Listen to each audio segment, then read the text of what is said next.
really this week we're going to talk about what I would consider an art form of adaptability. And I would say it's an art form because it's not an easy thing for a lot of people. And I think for crew, because of the life that we lived for so many years, is adaptability just becomes this thing that it's like you evolve or you die, kind of on a cruise ship. And I'll never forget, it was my first contract, and I had transferred ships. I had transferred from the Sovereign to the Legend, and I had been on board the Legend, I think, for 10 days. I'd finally unpacked. I'd gotten to know all the people that I was going to be working for and working with. And then the cruise director called me in. He was like, "So you're going to be transferring?" And I just looked at him, like literally, I just unpacked that day. And I had been on board for maybe 10 days. We were doing Panama Canal. I didn't even stay on for one entire voyage. And I looked at him and I was like, "Well, do I have a choice?" And he was like, "No, not really." And I was like, "Okay, so I'll go and pack." And so I went back to my room and started packing up. And I was sad because I just made all these, people that I was liked and I was going to work with and I was excited about. And I'd gone from 3 and 4 day cruises to 14 days. And I was like, this is good. 14 days. I only have to do 70s night once every 2 weeks instead of 2 times a week. And so I think that ships gave us, that story is to just remind you guys, ships gave us this adaptability where our lives were in the control of the itinerary, of the weather, of the guests that were on board.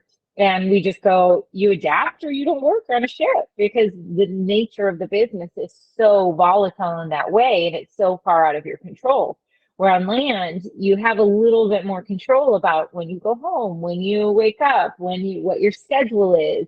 And so it's definitely something that for former cruise ship crew, it's easier to talk about adaptability, but it's also kind of what we were mentioning before. It's a mental health thing. It's making sure that you're embracing. And the three things we're going to talk about is embracing change, building resilience to change, and then thriving. And I think those are kind of the tiers of the cycle that you go through.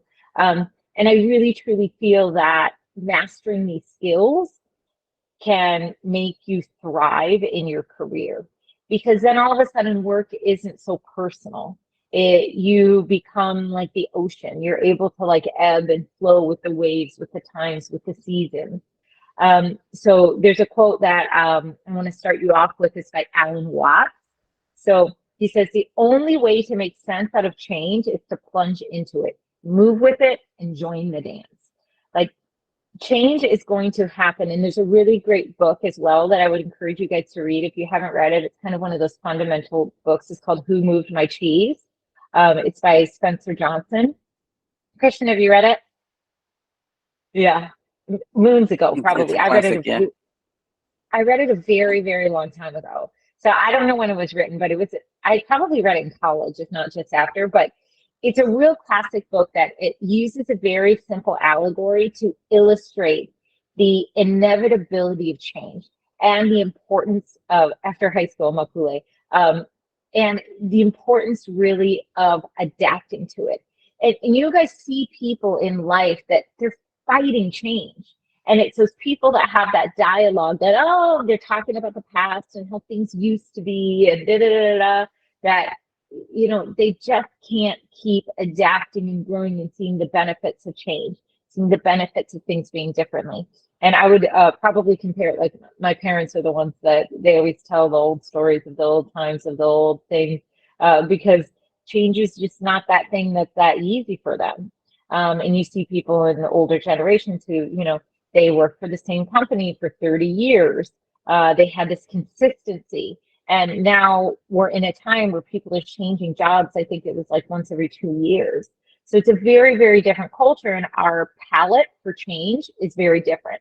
So I think some of the things that I would encourage you about this embracing of change is that it really is about our ability to adjust, to evolve as humanity, and to thrive in response to the changes that happen to us in life or in new circumstances. It's our capacity. So how much we can take, not our ability, it's our capacity to be flexible, to be open-minded, and to be proactive when we're facing unpredictable circumstances in our life. So it's going, all right, I found out I'm pregnant, and then it's not one, it's two. I'm gonna have twins, not one. So what are you gonna do about that? You don't really have many choices. That's a situation that you have to be flexible. You have to be open-minded. You have to be proactive. And I'm the type of person, I go into action mode. I'm like, all right, it's going to look different. We need two cribs. We need two of this. We need two. And, or that individual that you all know in your life that's going to sit and is going to spend 2 weeks whinging and whining and moaning about this thing that's totally, completely out of their control. So it's being dynamic. And especially as we look at the job market today, seeing this as our superpower. So our ability to embrace change and what Ships gave to you in this really is a prized possession for any future employer. So let's first and foremost, and I think that this one is a really good starting point because a lot of crew lived in this bubble on board ships, where you mastered all of the technology, all of the systems, all of the things, and social media is a great example, but you didn't need social media. So you didn't need to understand how LinkedIn worked, but you could use Amos inside and out. You could use JD Edwards inside and out, but Kronos inside and out. But there was this whole world that was advancing on the other side of the ocean on land that you missed. So I think you're embracing change in technology. So, and especially in the last 9 months, maybe it's a little bit more, 10 months now that AI has come out, technology is evolving at a rate that is unprecedented. It's transforming industries, it's transforming jobs, and really our ability to change and adapt these new tools, and we talked about this in our AI webinar, is that this adaptability will give you a competitive advantage. Next is globalization. This is where our company comes in, is that the job market has all of a sudden, for a cruise line that, thanks to COVID, is virtual work became a possibility. Global employment became a possibility because of being forced into this uncomfortable change.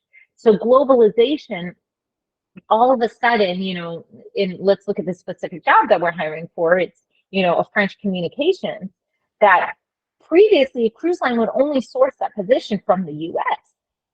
And all of a sudden, the floodgates have opened and the talent pool is much wider because now we can look at sourcing it globally because they are willing to accept virtual employment. So that increases competition, but that also increases opportunity. Economic uncertainty. I think that change, and you guys, if you're listening to the news or talking to anybody over coffee, you hear everybody with this dialogue about the economic uncertainty, at least in the US, it's wholly present.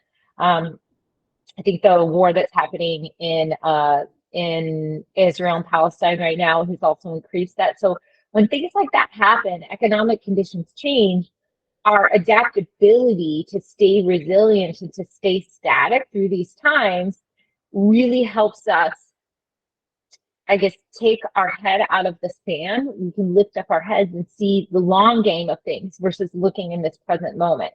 It's going, all right, everybody else is talking around the table about this situation. There's going to be a downturn in the market and where you're looking up at opportunity. Changing in skill demands, and I think we've talked about that in some of our advanced education courses, is that really being able to look at what are the industries and what are the skills and how do you adapt what your skills are to apply them to different industries. Pandemic, we talked a little bit about that, is that really this disruption for the traditional work structure has opened in a sea of possibility for you, that you can pivot and you can look at remote work. You can look at safety and health procedures that you learned on board a ship and apply that to some land-based employer really, really quickly. And then competitive advantage is that, really truly is adaptability distinguishes higher performing employees. So if you guys think back to your former managers or for former team members that work for you, The ones that you absolutely adored were the ones that were adaptable. That when you called them and you said, hey, we have this situation, everybody's got to pivot and change. We're going to this port today instead of that port. And they're like, all right, boss, I'm on it. Versus the one, you're not going to call the one that's going to whinge and whine and, well, why didn't anybody tell me? Well, they already had the activity set up. Well, you're going to call that one that has the adaptability and the change built into their DNA. And those are the ones that are going to thrive, because you can change the circumstance. And this is really, truly what makes you a high performing employee. And I remember in one of my jobs at Royal is we had this situation where we were in charge of my team was in charge of the distributions of the suites for inaugurals. And so we had to choose what departments got what suites, and so that we could divvy them up against the, everybody from VIPs to, high performing travel agents, things like that. And they had made a mistake in the numbers. So they had allocated more suites than there actually were. And so somebody said, oh my gosh, Barbara, this happened. What do we do? And I remember first thing I did was like call my boss and call my boss's boss to be like, hey, this mistake happened. We're trying to figure out the solution for it, but I wanted you to be the first one to know. And one of my bosses was like, I don't understand why you're calm. And I just kind of looked at her and I was like, well, what good would it do if I panicked? Like, it sucks. The situation's bad. I don't have the solution for you, but I'm letting you know what is going on so that we can logically figure out a problem. Because we, in theory, had like promised a royal suite to 2 different people. That's like a big deal to tell somebody that, like, never mind, you're not, we did all these balloons and confetti to tell you got the royal suite, and then we said, oh, never mind.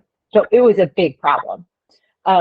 So it's when we have the ability to adjust to change, to adjust to situations, to provide examples when we're in an interview of when we had a really terrible, crappy situation and how we reacted, then that future employer can put themselves into a situation that happens in their world and say, oh, if Barbara reacts to that situation like this, when this happens in my world, then I'm going to feel comfortable and calm. Because we all know it doesn't help anybody if people run around with their arms in the air, right?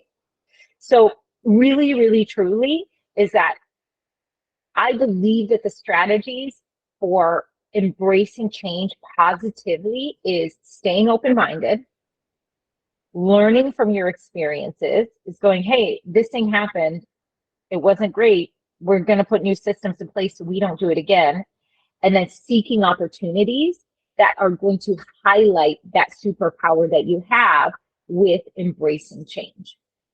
Okay? Any questions on change? Commentary? Concern? Doubts? You get some poke holes in anything that I say all day long. But our ability to embrace change. And Christian and I have been through quite a bit of change together, from, opening an Amazon company, closing an Amazon company, opening a recruitment company. We haven't closed that other recruitment company yet. It's still out there. Opening this company, him moving into our other company. So Christian is, while change may not be his first choice in flavors, but it's definitely a constant. Change is the only thing that it's guaranteed always. This is so true. Change is the only thing.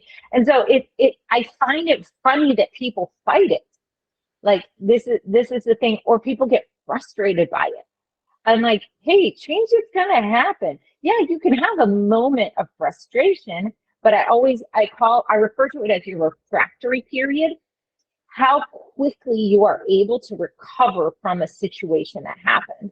So, like, let's say you were supposed to go to the Mediterranean on your contract and you were so excited about it. And then they call you and say, you're going to go 3 and 4 day Caribbean. And you're like, it's like me having to transfer ships. Well, is there anything I can do to change this? And they say no. And you go, okay, I'm going to be sad for a moment. I'm going to stomp my feet for a moment, but my refractory period, I'm going to quickly shift. And I'm going to say, okay, what good can I see out of the situation? All right, I'm going to make more money on 3 and 4 days. Oh, I'm going to be closer to the time zone that my family's in. Like immediately going into this place of going, all right, this change is going to happen. There's nothing I can do about it. Or maybe there is something you can do about it. And then being able to immediately put your efforts and your energy into the acceptance of what that change is going to be. So the next point is about building resilience. So gotta love me some Nelson Mandela. I have a Nelson Mandela quote for you guys. Mapule is cheering. Nelson Mandela said, "Do not judge me by my success. Judge me by how many times I fell down and I got back up again." Right? And I think people are so afraid to talk about their failures, but you legitimately, and I've talked about Brene Brown before, you can only build human connection with people when those people show you that they are human.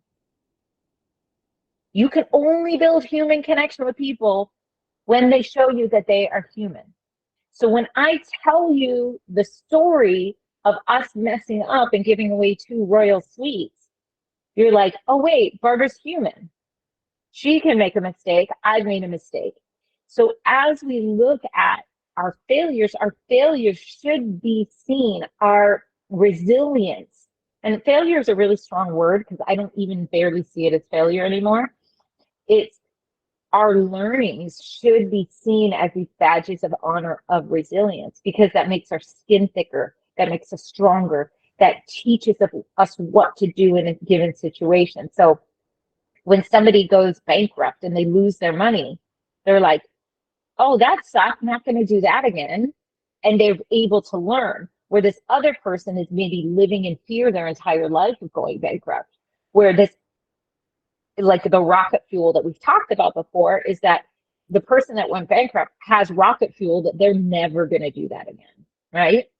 So resilience is our capacity to bounce back from adversity, to recover quickly from setbacks, and to adapt positively to challenging situations. It's really our ability to maintain psychological and emotional well-being when we face stress, trauma, or unexpected change. We can feel mourning, we can feel grief, but it's how long are we going to sit in that pain? And one of my favorite quotes, which I'm sure you guys have heard me say it 3 times, that I don't care, is by Wayne Dyer, when he talks about being bitten by snakes. You know, think about difficult situations, setbacks. He refers to it as snake bites, that you in your life are going to be bitten by snakes. You're going to have a bad boss that fires you. You're going to be bitten by a snake, but no one ever died from a snake bite. People only ever die from the venom. So you're going to get fired, but how long are you going to let that bad boss's venom circulate through your system? How many times are you going to tell that story? So our resilience to go, okay, I got bitten, I learned from that. Don't like that person, but I learned that I'm not going to be a leader like that. And then that person, their poison doesn't get to be in your system anymore. So really, resilience is not about avoiding difficulties. It's not about avoiding things. It's rather about facing them head on, learning, and then knowing that we're stronger and we're wiser and we're not damaged by a situation that happened to us, by a failure, by a termination, by a death of someone that we love, be it in, their fault or a system's fault, right? Is that our role in resilience really plays a pivotal role in us and helping us to adapt to new situations, and for us to become critical for someone who's going to employ us. So when we think about our resilience, one part of it, and you guys all know these people, is that it's when you have resilience in your DNA, you have emotional stability. So when you have a resilient individual, they can manage their emotions effectively, and they can reduce the negative impact of stress or anxiety during difficult times. So that example of the royal suite, is when Joanne, who was the woman who was the vice president of sales at the time, that she was like, why are you not freaking out? But my emotional stability is what gave me value in that moment. And our emotional stability, sure, I freaked out for a moment when my team taught me or told me what was going on, but then when I went and shared it, it didn't bring any value to the situation. I had to show up as if I was in control, that I'm going to figure it out. I know what I know in this moment. And that allows us to think clearly and make sound decisions. So think back to your ship career, think forward to an interview and say, what are those examples and when are those times when I had difficult situations? And Christian or Wilhelmina, do either of you have a situation you wish to share about? And if you don't, raise your hand later on and you can tell us one about a time when you had to think clearly and make a sound decision. Oh man, I think it was every day on board. It's I guess when you're like, I do want to punch you, but I'm going to make a clear and sound decision, and I'm not going to. It was our bread and butter, remember? And it translates to everything that we do on land as well. Like it's maybe it doesn't happen as often or as condensed and compacted into one event after the other. But man, I can't think of one big one right now. But it was our bread and butter. And to think you work for children, obviously, but you know, in a day, in a sea day, you probably would dealt with more situations that challenge your emotional stability than a daycare on land or a school on land has to deal with in a month. So in one sea day. So it's being able to have those examples and talk through those and how that training of your mind helped. Todd, go ahead. Yeah, I mean, I worked with kids too, and you know, it is different on ships than daycare. And so, yes, we had plans for it, but like when the computers went down and you had to go to a manual check-in, and your team hadn't practiced that in a month, you know, and I work for Disney, so you've got 200 kids coming in on a sea day one, and you're trying to check them all in, and the computers are down, and everybody's frustrated because it's a 3-day cruise. They only have a couple days to relax and stuff, and they just want to drop their kids off, and you're trying to adapt to that change, and your staff is freaking out because they don't know what to do because they didn't really pay attention when you were training them because, oh, this never happens. The computers are always working, kind of stuff. And so even the day-to-day stuff sometimes can be very challenging.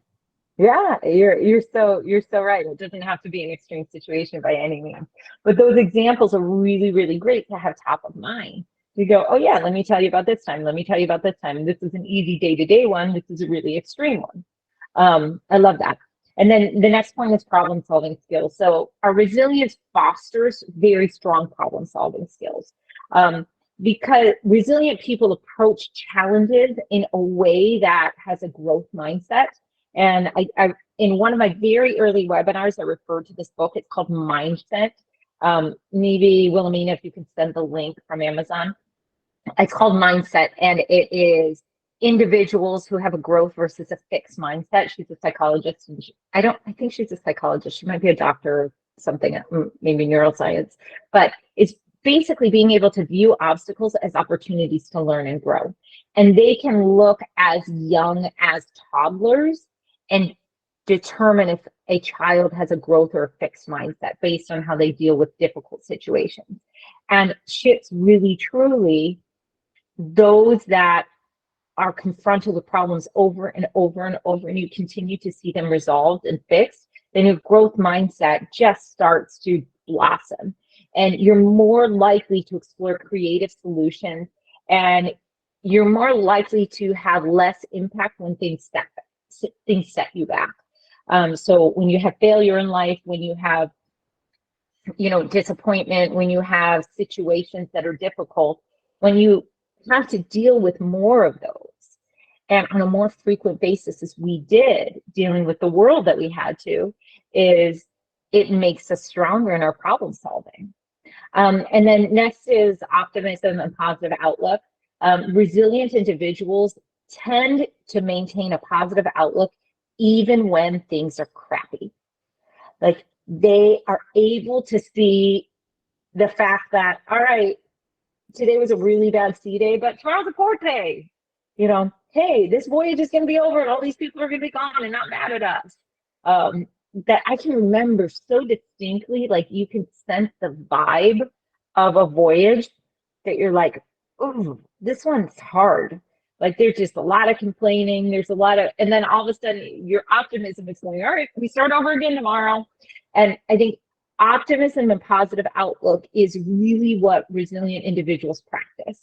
And then things don't faze them.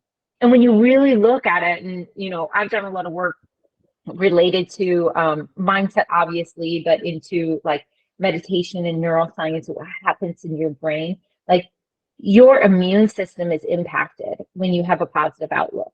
Your health is changed. Your environment around you, you know, I'm the girl that like every single parking lot I go into, I get the damn first spot in that parking lot. Doesn't matter where I am. And because I drive into that parking lot and it's a funny thing because, and this is a very simple example, I drive into the parking lot knowing that I'm going to get a great spot and I'm not cursing at the person that's cutting me off. And so I think being able to have this optimism and this positive outlook gives you this resilience because you know that good is coming your way in your job search, in your promotion, in whatever it is. And life is a lot better with that lens on. And then adaptability. Resilience is very, very closely tied to adaptability, is that when we're faced with unexpected changes or disruptions in our life, the resilient person is more likely to embrace change, adjust their strategies, and look for new opportunities. They see setbacks as just temporary little things that are happening in their life. And they're not personally offended by them. Their ego is not damaged. They just go, all right, hey, that's interesting. You know, that thing happened, that, you know, my doctor's appointment got canceled, that traffic is bad today. And, you know, the people, and you know, these people in your life that there was a lot of traffic, instead of complaining about the traffic, they go, oh, well, I guess I wasn't supposed to get there at that time. There's something preventing me from an accident. There's something preventing me from da da da. They're always looking at the glass half full. And then really truly is your improved mental and physical health. And I talked about this related to the meditation, is that resilience is associated with better mental and physical health outcomes, is that you really truly can reduce your risk of depression, of anxiety, and your overall well-being. And I'm not, you know, don't get me wrong, there are situations of depression and anxiety that are very, very extreme and very, very severe. And a positive mindset and an outlook is not going to change any of that. And that's where you get professional help and you get doctors and medical professionals. But for the most part, for the majority of people, is that when we choose to be resilient, when we choose to adapt, when we choose to not let change impact us in a negative way, our overall well-being changes. And that connects to stronger relationships. So the resilient person has this insane amount of strong relationships around them. They have healthier relationships because they can navigate conflicts and challenges in a very constructive manner. And they're better at seeking support and counsel in offering it to people and receiving it. So because they have built an infrastructure around them, you will know that when bad things happen in their life, they know who to call. And if, as I'm saying that, you're going, oh crap, what's my network? Who are my people? Think about building that yesterday. Not today, yesterday. Think about building it, because when the research shows, and there's a great show, you guys, on Netflix called The Blue Zones, and it's about health in areas of the world. And there's a lot of other research pieces that have come out, and they're going back to is that people that live the longest are people that have strong networks of family and of friends around them. And it's not just like when I say strong networks, it's they intentionally reach out to these people. They intentionally get together with these people. They do not isolate themselves. And the larger their network, the longer that they live. And so one of the areas that they looked, one of the blue zones was in Japan, in the southern part of Japan. And it was very interesting, the diet, the things, but the lady who they were, I think she was 104, and she was still doing like these, like, I think they were like playing a beanbag toss game, something like that. And in the room, it was grandchildren, great-grandchildren, cousins, aunts, uncles, brothers, sisters, and they got together once a week to play this game. And generationally, we tend to leave older folks behind and go, oh, they can't, oh, they're going to have pain, oh, they're going to, or, and you guys have seen the studies of, it was in Seattle, there was one in Seattle, there was one in Canada somewhere, where they blended an older folks living facility and a daycare together. So they had children intermingled with older people. And, you know, to think about bringing that youth into the lives of someone older, and how do we do that more? Like, and my husband and I, we have a neighbor that lives a couple doors down, and they're in their 80s, I want to say, and they're alone, a German couple. And it brings us life when we can add value to their life. And it brings them life when we show up and we remind them that they're not alone. And I think that looking at your circle and knowing that this not only makes you have a longer life statistically, but also it increases how you can deal with conflict, challenge, change. When you sit with somebody who's 80 years old and you tell them the woes about your marriage or your relationship, they're going to say, oh, honey, that happened 15 times in my marriage. And they're able to give you a perspective because they have a resilience that's already built, that's built by time and age and maturity. So really, truly, that your personal growth in challenging situations can serve as these catalysts, these things that move you forward in a way that other people don't do.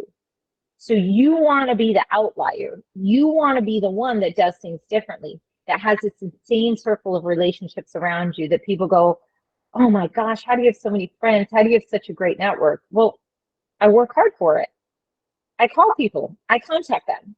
And you guys should have on that list, like, and I have this list of friends, is that, you know, when you're having a moment, you're sad, or you've gone through, or you've been rejected, or you're having a tough situation, you kind of go through, and I see people do this in the wrong way because their circle is too small. I have this list of all of these friends, and all these friends have superpowers. Wilhelmina, you get to talk. Tell me. She's shy. Sorry. Yeah, I sent a message. Yeah, well, it's really weird, but then I always smile before hitting the send button when talking with the Hola Inc. People. So I received a Yeah. message before from Patricia Cervantes that she said that when, even if it's a small talk, whenever we interacted, she feels happy just just sending an email to me. So it's really Yes. heartwarming to be recognized that way, even though they are not knowing that I'm smiling when sending those emails. Yeah. Every level of our communication, and thinking like every single person that's in your life, be it work, personal, family, they have different superpowers. So not expecting every person to be everything for you. And we make the mistake that our circle is too small. And then you're calling people when you are going through a tough situation. Say you had an argument with your mother or your father, and this person was really unfair and really mean to you. And we make the mistake of calling that friend to tell them, and you call that friend, that friend's superpower is to coach you. And so that friend says to you, wow, Christian, maybe you shouldn't have talked to your mom that way. Can you think about what your mom was feeling when you talked to her that way? And then you begin to like shut down, where you really should have called that friend that is the really good listener, the person that doesn't give you advice. And that one friend that just goes, oh, how did that make you feel, Christian? Oh, I could understand that. Oh, and all you needed to do was get it out. But because of our relationships, because of our circle, and us really being accountable to our feelings, is going, all right, I got to come to the right people at the right time. I need a kick in the butt right now, and I can take a kick in the butt.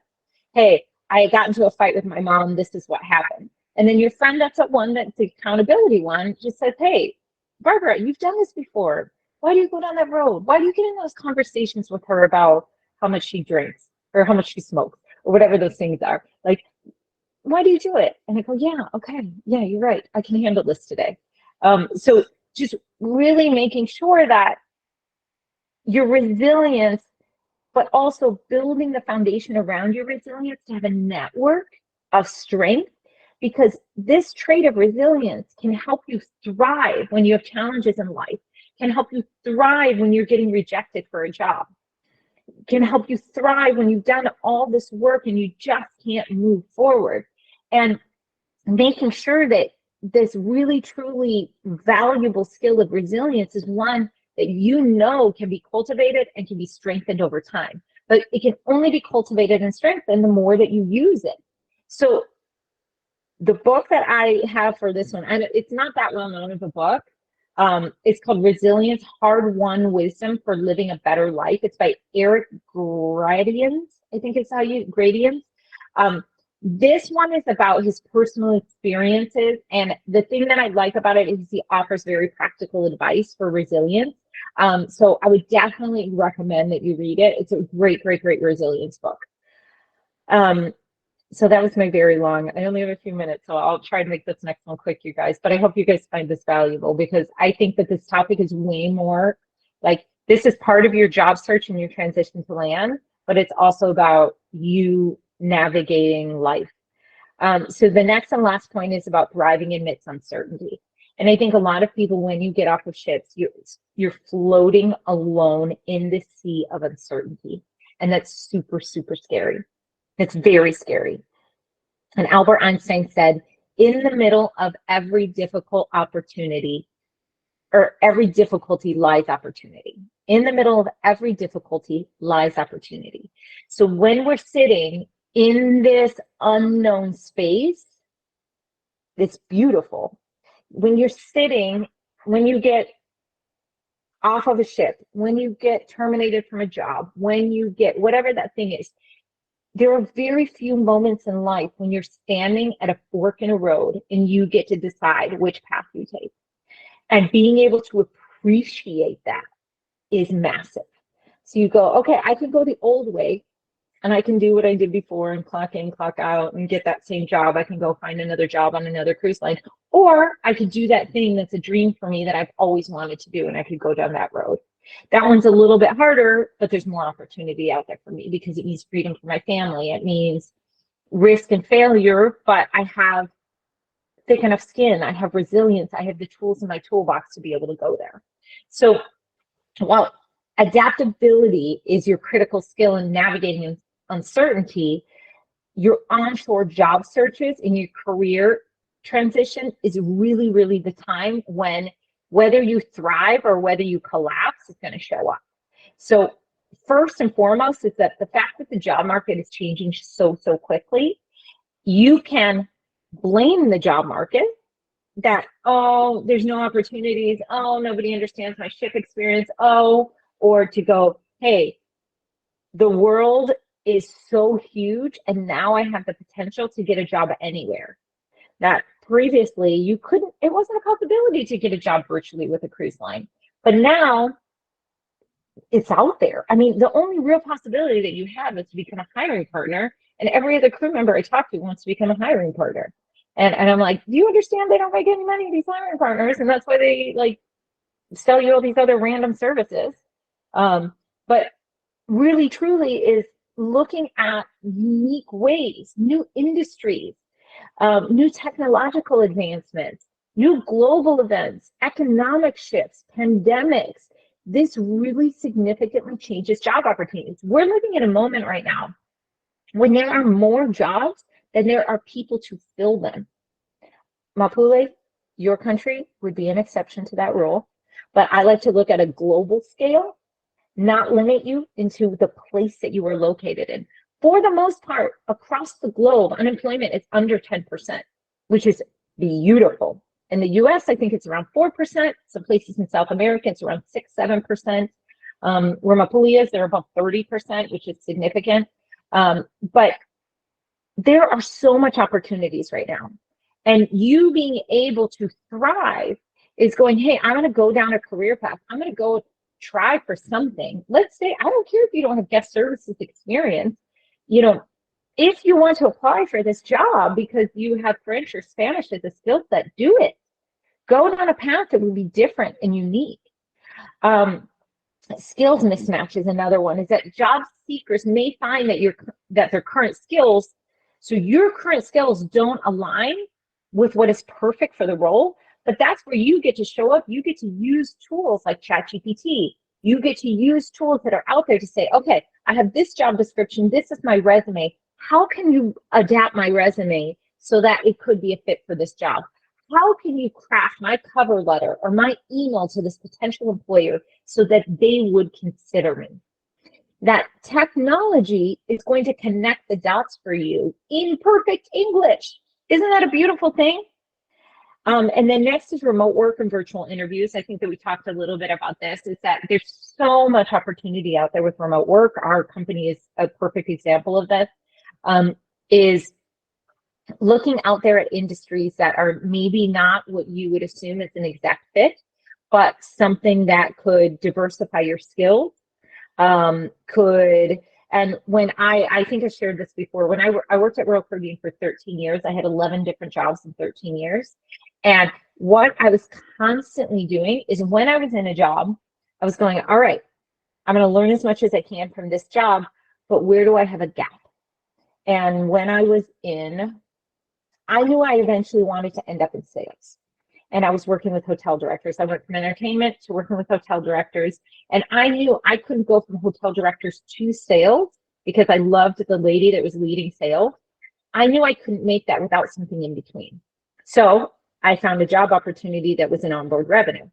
Onboard revenue is a direct line from operations to sales. And then that made a quick transition for me to the next. So if you being able to map out, all right, this is really interesting and I would like to get in this area because I know I would be good at sales. So what path and what gap do I go to get me there? And the beauty is that today you have AI that can help you guide you on that path. Is that, hey, I want to be a civil engineer. The only experience that I have right now is cruise ship experience, but I'm really good in these areas. What job recommendations would you make to get me to that place? And then really truly is, we've talked about this in some of our other webinars, is coupling all of that with lifelong learning. Is going, I'm not one that's going to advocate you to go back and get another bachelor's degree or to get another master's degree or to stop working to get something, because I feel, my personal opinion, not everybody falls into this category, is a lot of people use education as an excuse not to take a risk. Is they go, okay, I'm just going to go and get this 2-year degree or get this 4-year degree and then I'm going to be ready. And I'm like, no, just do it. Just go out. It's one thing if you want to become a teacher and you have to have a specific degree or certification to become a teacher. That's something very, very, or a speech pathologist, you have to have a degree. But I find that people that are in that in-between phase, it's just because they're afraid of the risk, because they don't want to step out and do the thing and put themselves out there. So they're going, oh, well, if I just get this, you're going to be in the same situation in 2 years after you get the degree. So go take the risk now, do the learning on the side, but do not traditional learning, do online learning. That's not going to cost you a ton of money. Do a night class, get a mentor. That learning doesn't only have to be part of a corporate organization, a women's organization, volunteer somewhere, add value in a way. And I just read this insane book, you guys, on my flight back. It's called, Christian, have you read this book? It's called The Go-Giver. Oh my gosh, you guys, you have to read this book. It is absolutely insane. But it's talking about, it's What's the about title again? business, The Go Giver. It's Go-Giver. Go Instead Getter. of Go Go Getter. Getter, it's Go Giver. Is that the book essentially is grabbing onto this idea that people that are giving constantly of their time, of their advice, of their guidance, of their connections, that not expecting anything in return, those are the people that, and it's actually a fictional story. So it's a guy telling a story of having these mentors, but those are the people that move forward more quickly in life because they're giving it in a way that is selfless and not expecting anything in return. The people that are go getting are the ones that are trying to grab that.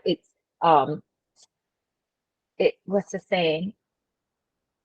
It's like a tit for tat, is that they're like, well, if you give me this, then I'll give you that. If you give me this, then I'll give you that. That those people move forward at this very slow snail's pace because they're always expecting something in return from someone else. And the go giver is the one who's giving freely. So it was a really, really great book. And it goes back to lifelong learning, is that if you can find a mentor, and I've been blessed with a mentor who is this, is that her joy is giving. Her joy is freely giving time, giving advice, giving guidance. She has nothing to lose by giving it to me because she's not going to offend me because I'm not, and she fully recognizes that. And so, how do we show up in someone else's life in that way? For someone coming out of college, somebody who wants to work on a cruise ship, someone who, that us being able to give those gifts freely will allow us to receive. So it was a really, really dynamic, cool book. You guys for sure should take a look at. And then the book that I would recommend related to this topic about thriving and uncertainty is, and this book is great, great, great. It is called, let me just look at my notes. Sorry, Anti-Fragile. So the things that I gained from disorder is, and he's not talking about illness, he's talking about like disorganization.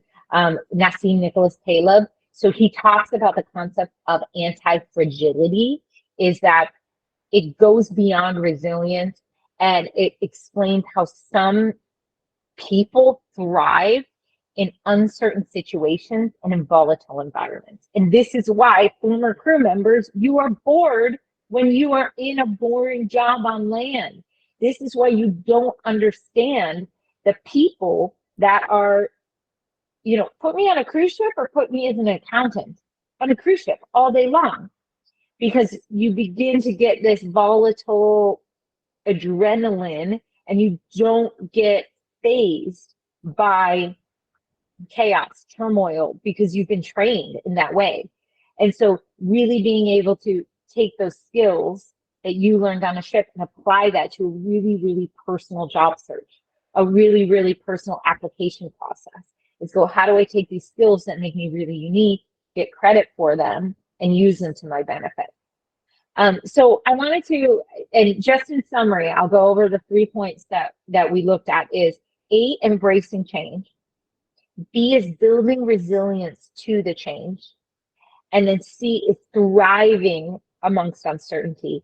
Is that when you are able to step over the threshold and you're excited about what the future may hold, even if you don't know what that future looks like.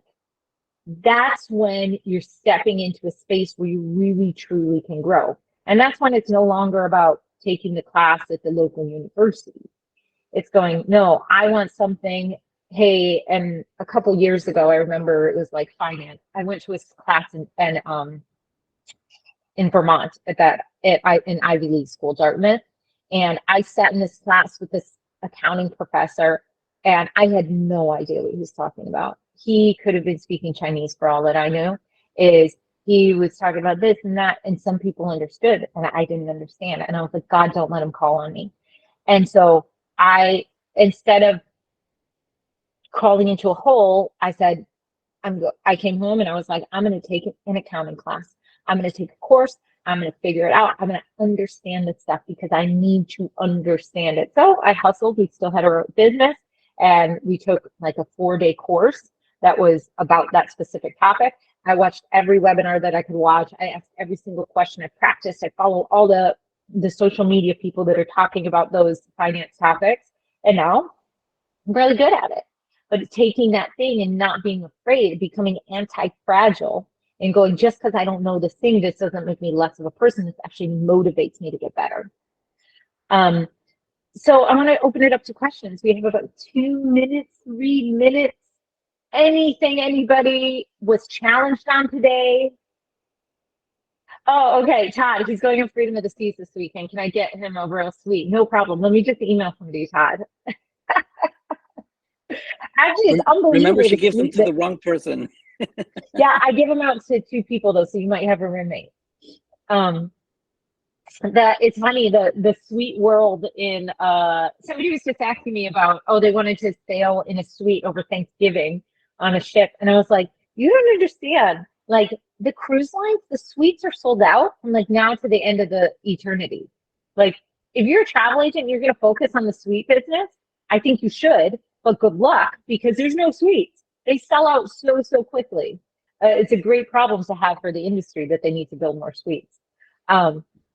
So any questions, anything that I can challenge you guys on? I hope you guys found value in this today. I hope you think about your adaptability and your resilience in a way that makes you uncomfortable. And remember, you guys, there's no excuse. Even you can't tell me that you're not a reader. I don't care. You can go into ChatGPT and you can get a summary of a book and you can read it. You can get an audiobook. You can go on YouTube. I guarantee most of these books are probably on YouTube. I have a library card. I listen to, watch any and every book, and I usually get it in audio and in the hard copy. I have it on my phone. There's no excuse to not be reading. Be very conscious of what you're putting into your mind.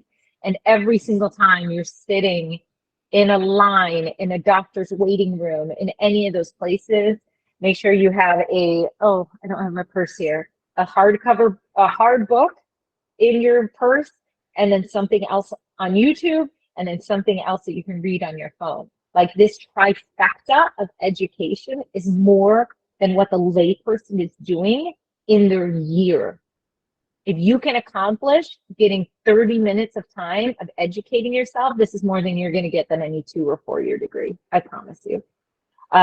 So think about your resilience and your uncertainty, and make a move today and do something that's going to make you uncomfortable, whether it's growing your circle of friends, whether it's reaching out to somebody that could be a mentor to you, whether it's signing up for a class on Coursera or downloading a book.